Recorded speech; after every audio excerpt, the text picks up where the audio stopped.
سارا اپنے آپ کو بے چین نہ کرو، بے قرار نہ کرو، بے سکون نہ کرو، رب کی یاد میں آ جاؤ، درود و سلام میں آ جاؤ، نعت کے حسن میں آؤ، تلاوت کی دنیا میں آؤ، سجدوں کے نور میں آؤ، آؤ کبھی کھول کے دل مسجد کی صفائیاں کریں، آؤ نہ کبھی کوئی بوڑھا دادی نانی دادا ان کے پاس بیٹھ کے پیر دبا کے اللہ کو راضی کریں۔ یہ کیف والی جگہ ہیں، یہ سرور والی جگہ۔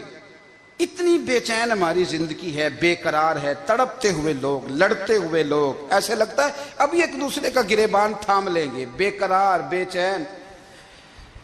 کسی کو انتظار کا کہا جانا کہ 10-20 منٹ کسی کا انتظار کرو، تو بعض لوگ مجھے ایسے لگتا ہے جیسے یہ ان کا کلیجہ پھٹ جائے گا، ڈاکٹر کے انتظار میں بیٹھے ہیں تو بڑے پریشان ہیں۔ کسی کو ملنے گئے ہیں کو آدھا گھنٹہ بیٹھنا پڑ گیا تو بڑی دقت میں ہیں۔ اپنے آپ کو سکون دیں۔ آپ یقین کریں بڑا مزہ آتا ہے، کبھی کسی کا انتظار کرنا پڑے تو 2-4 تسبیح درود شریف پڑھی جاتی ہے، یعنی ذوق بن جاتا ہے کہ چلو اللہ نے موقع دیا ہے، کوئی سرکار کو یاد کر لیں، تنہائی مل گئی۔ ہمارا مزاج جس سختی کا شکار ہے، وہ سختی آہستہ آہستہ ہمیں زیادہ آزمائش میں ڈال گئی۔ تو میرے بھائی، زندگی میں اطمینان حسن ہے، اور وہ سب سے زیادہ اللہ کی یاد میں ملتا ہے، وہ سب سے زیادہ رب کریم کے ذکر میں، سب سے زیادہ جو چاہتا ہے نا دل ٹھنڈا رہے، زبان میٹھی رہے، وہ مدینے والے محبوب پہ درود و سلام پڑھا کرے، وہ حضور پہ درود و سلام پڑھا کرے، زبان میٹھی رہے گی۔ میرا ذاتی تجربہ ہے کہ جو آدمی اپنے اخلاق سنوارنا چاہے وہ حضور پہ درود شریف پڑھے، جو اپنے اخلاق سنوارنا چاہے، طبیعت کو ٹھنڈا رکھنا چاہے، وہ درود شریف پڑھے، اس کا دل سکون میں آئے گا۔ کچھ کام اور ہیں زندگی میں اطمینان کے لیے، ان کا ہونا بھی بڑا ضروری ہے۔ سب سے پہلے اگر آپ چاہتے ہیں نا زندگی میں سکون ہو تو حقیقتوں کا سامنا کرنا سیکھیں۔ آپ جو ہیں وہ رہنا سیکھیں، جو آپ نہیں ہیں وہ بننے کی کوشش نہ کریں۔ حقیقت کا سامنا کرو گے تو زندگی اطمینان میں آ جائے۔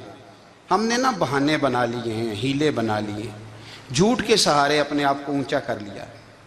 ایک آدمی سے کہا جاتا ہے تو رشوت نہ لے، تو کہتا ہے میں غریبوں سے نہیں لیتا۔ تو میرا سوال یہ ہے کہ امیروں کا حساب لینے کی اللہ نے تیری ڈیوٹی لگائی ہے، تیرے ذمہ لگایا ہے کہ تو امیروں کا حساب کر، تمہیں کیا ضرورت پڑی ہے؟ ہم نا بہانہ کرتے ہیں، رشوت لینے والے کا الگ بہانہ ہے اور سفارش والے کا الگ بہانہ ہے۔ حقیقت کا سامنا کریں، حقیقت کا۔ جو میرے ذمہ داریاں ہیں وہ میں نے پوری کرنی، جو آپ کی ذمہ داریاں ہیں وہ آپ جان نہ چھڑائیں، حقیقت پسند بنیں۔ میرے رسول کریم، پھر پڑھیے درود شریف، صلی اللہ تعالی علیہ وسلم۔ حضور صلی اللہ علیہ وسلم نے فرمایا کہ میری بیٹی سیدہ فاطمہ الزہرا رضی اللہ تعالی عنہا صرف جنتی نہیں، جنتی عورتوں کی سردار ہے۔ لیکن حضور نے یہ بھی فرمایا کہ فاطمہ یہ خیال رکھنا اگر اللہ نے حساب پوچھا تو حساب تم نے خود دینا ہے۔ حقیقت کی طرف توجہ کرائی حضور نے، وہ صرف جنتی نہیں، جنتی عورتوں کی سردار ہیں، پر حقیقت کی جانب توجہ۔ میں حقیقت یہ ہے کہ اگر مالک نے حساب پوچھا تو اس کی تیاری بھی کرنی ہے۔ دیکھیں نا، ہمیں کچھ یقین نہیں، اللہ معاف کرے کہ ہمارا حساب کیسا ہوگا، لیکن کتنے آزاد ہیں۔ یعنی بڑی دلیری سے بندے کہتے ہیں فجر نہیں پڑھتا جی، 3 پڑھتا ہوں جی، شاہ رہ جاتی ہے جی، کپڑے صاف، بڑی دلیری سے۔ اور سیدہ فاطمہ الزہرا نے ساری رات مصلی باز رکھا ہے، حالانکہ انہیں یقین تھا کہ رب مجھے بغیر حساب کتاب جنت دے گا۔ حقیقت کا سامنا کریں، جو حقوق آپ کے ہیں وہ آپ نے ادا کرنے، جو ذمہ داریاں ہیں وہ ذمہ داریاں ہیں۔ دیکھیں نا، حضرت موسیٰ کلیم اللہ علیہ السلام کے پاس اسرائیل روح نکالنے آئے تو حضرت موسیٰ نے تھپڑ مارا، آنکھ نکال دی، واپس گئے۔ اللہ انہوں نے تو جلال فرمایا ہے، کہا موسیٰ علیہ السلام سے کہیے بیل کی پشت پر ہاتھ رکھیں، جتنے بال ان کے دستے مبارک کے نیچے آئیں گے اتنے 1000 سال ان کی عمر بڑھا دی جائے گی۔ یعنی میرے کان میں کوئی بتا دے کہ جناب 60 سال بڑھ گئی، یا آپ کے کان میں کوئی کہہ دے تو خوشی ہوتی ہے کہ نہیں؟ لیکن یہ حقیقت پسندی نہیں، اس لیے کہ 60 بھی گزر جائیں گے، 70 بھی، یہ حقیقت نہیں۔ حضرت موسیٰ کلیم، چلے میں مثال دیتا ہوں، سمجھ لے 10 بال، حالانکہ بہت زیادہ آتے ہوں گے، 10 بال اگر حضرت موسیٰ کے ہاتھ کے نیچے آئے تو 10,000 سال تو عمر بڑھ گئی نا۔ یعنی 10 سال نہیں، 10 100 نہیں، 10 بہت زیادہ تھی نا. تو حضرت موسیٰ کلیم اللہ علیہ السلام سے آ کے عرض کیا گیا حضور بیل کی پشت پر ہاتھ رکھیں، جتنے آپ کے ہاتھ کے نیچے بال آئیں گے اتنے 1000 سال عمر بڑھ جائے گی. تو حضرت موسیٰ نے حقیقت پسندی والی بات کی. فرمایا پھر کیا ہوگا؟ 10,000 سال کے بعد پھر کیا ہوگا؟ کہا حضور جانا تو پھر بھی ہے. فرمایا پھر ابھی چلتے ہیں. اگر جانا ہے نا، جانا ہے تو پھر، اگر جانا ہے تو پھر ابھی.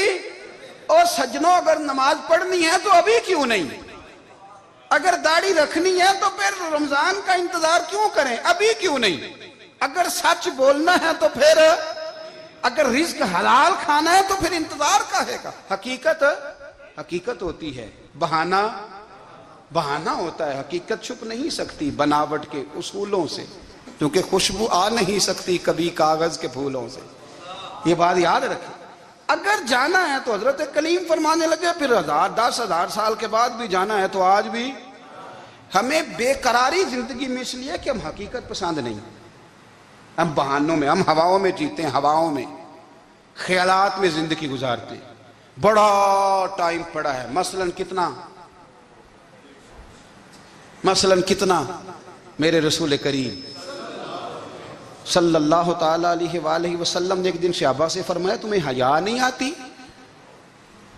حضور کیا ہوا؟ فرمایا وہ والے مکان بناتے ہو جن میں تم رہ نہیں سکتے، وہ والا مال جمع کرتے ہو جو کھا نہیں سکتے، حیا نہیں آتی؟ عرض کی حضور حکم کریں. تو محبوب فرمانے لگے جوتے کا ایک تسمہ بند کرتا ہوں تو سوچتا ہوں دوسرا بند کرنے سے پہلے موت آ جائے گی. ایک سانس اندر جاتی ہے تو دوسرا آنے سے پہلے میں یاد کرتا ہوں کہ مجھے دنیا سے جانا ہے.